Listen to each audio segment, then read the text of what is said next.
Alors on va faire les ta'amim de la paracha. Alors avant de faire l'air de chaque ta'am, on va donner des petites précisions.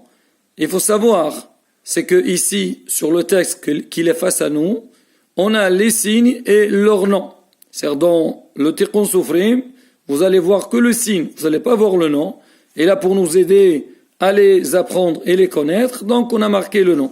Ah maintenant, ce qui est important à savoir, c'est que, c'est-à-dire le signe, par exemple ici on voit le zarqa, on a le signe en haut. C'est pour nous dire que quoi? Que dans la paracha, le Tikkun Sofrim, dans le Chumash, le zarqa, vous allez le voir en haut du mot. Par exemple, maqaf, shofar oler, le maqaf, c'est ce qu'on appelle trait d'union. Il se trouve entre deux mots. Shofar oler, il est en bas du mot. Serolta, c'est en haut. Ma'arich, c'est en bas. Tarha, en bas. Shinigirishin, c'est en haut. Voilà déjà, pour bien repérer, donc, les signes, les ta'amim. Alors, on va faire maintenant la lecture des airs. Et après, on va faire quelques explications sur chaque ta'am. Alors, on commence. Zarqa maqaf shofar olech serolta pazer gadol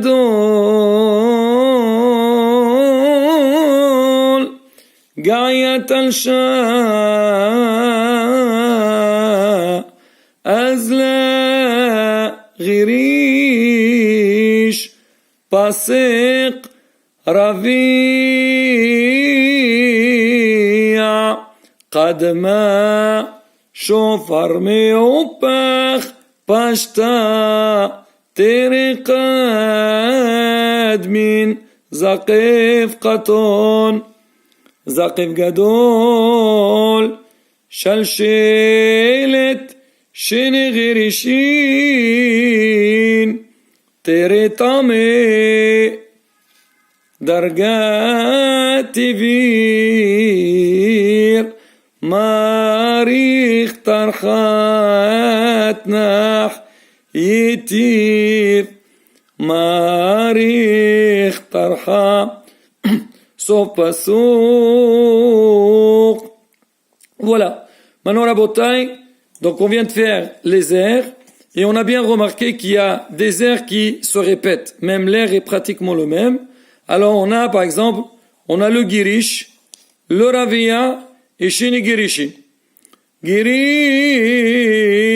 shini girishin, ravia. C'est presque la même chose, mais on dit que le ravia il est un petit peu plus long que le girish et shini girishin. Mais ça va pratiquement dans le même sens. Alors maintenant, on a le hazla et le qadma. Ah, c'est quoi la différence? En fait, ça dépend ce qui vient après. Si on a un girish qui vient après, donc ça s'appelle azla. Et s'il n'y a pas de girish après, ça s'appelle qadma. Azla, qadma, donc c'est différent. Azla comme si il va prendre le girish après lui. Après on a le qadma et pashta, on dirait que c'est la même chose, mais en fait non, c'est pas pareil. Comme vous le voyez bien, pashta, l'air, donc le signe, il est sur la fin, sur la dernière lettre, alors que qadma, il n'est pas sur la dernière lettre. Donc quand il est avant, c'est qadma. Quand il est sur la dernière lettre, il s'appelle pashta. C'est qadma. Ça c'est quand il est avant. Quand c'est la fin, pashta. C'est différent. Maintenant, on a aussi ma'arikh tarha. Ici, ma'arikh tarha. Ici, ma'arikh tarha. C'est quoi la différence? C'est que quand il est à la fin, juste avant le saut pasouk, on fait ma'arikh tarha. Maintenant, s'il est au début ou au milieu du pasouk, on dit ma'arikh tarha. Alors encore un détail. On a Gaïa. C'est quoi Gaïa? Gaïa, en fait, c'est pour dire on doit faire le signe. Par exemple, vous allez voir ici le passer. Alors, il est à côté. Mais on dit pas passer. On dit pas comme ça. On dit passer. C'est-à-dire, on a mis la Gaïa ici pour me dire quand est-ce que tu dois faire le passer, l'air du passer. So passer aussi, c'est les deux points à la fin. On fait sauf pas sourd. Quand vous avez un mot, il faut savoir où il y a la garia. C'est là que tu fais l'air. En vérité, au niveau de la garia, partout même dans la lecture. Regardez ici au Marir Tarha. On dit Ma'arir Tarha. Donc on fait deux accents. On a sous le même, c'est une garia. Ma'arir Tarha. Donc voilà, la garia, son rôle, c'est pour nous dire où on doit faire l'accent. Alors il y a encore un détail rabotaille. On a regardé le yitif. Vous voyez, yitif et shofar méopar, c'est pratiquement le même signe, mais c'est différent. Yitif, c'est quand il est avant le mot. On dit yitif, mais s'il est au milieu, c'est shofar méopar. Donc c'est pas pareil. Et dernier, on a teretamé et tivir. Alors, tivir, c'est tivir, alors que teretamé, c'est la moitié de tivir.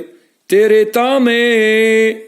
Voilà, ça la différence entre les deux. Voilà la bataille en gros.